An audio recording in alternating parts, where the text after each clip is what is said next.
நாளைக்கு உயிரோட இருப்பானே டெய்லி இருக்கும். நான் கிட்டத்தட்ட நான் நினைக்கிறேன் இப்போ அவனுக்கு 16 வயசு, 15 வருஷம் நாங்க தூங்கவே இல்லை 2 பேரும். தூங்கினதே கிடையாது. எந்த இரவுமே தூங்கலன்னா நான் இதனால இல்ல, கவலையினால இல்ல. அவனும் தூங்க மாட்டான், எங்களையும் தூங்க விட மாட்டான். எப்படி நீங்க ஒரு குழந்தை அழுதுட்டே இருந்தா எப்படி தூங்குவீங்க? அவனுக்கு வந்து இந்த நோஸ் பிரிட்ஜ் இந்த இடம் பிளாட்டா இருக்கும். அது பார்த்த உடனே சொல்லிட்டாரு,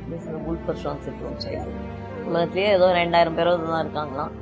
அவர் வந்து நீங்களும் காரணம் இல்ல, அவரும் காரணம் இல்ல, யூ ஆர் ஜஸ்ட் அன்லக்கி. இல்ல ஜெனட்டிக்கா யாருனாலையும் இல்ல, அது குரோமோசோமல் ப்ராப்ளம். அந்த XY குரோமோசோம்ல ஹெட் கட்டை தெரியறதுக்குள்ள இதெல்லாம் ஆயிடுச்சுன்னு வச்சுக்கோங்க. எல்லா கோவிலுக்கும் போயாச்சு, எல்லாம் யாரு தாயத்து கொடுத்தாலும் வாங்கி கட்டியாச்சு, யாரு திருநீர் கொடுத்தாலும் வச்சாச்சு, யாரு குங்குமம் கொடுத்தாலும் வச்சாச்சு.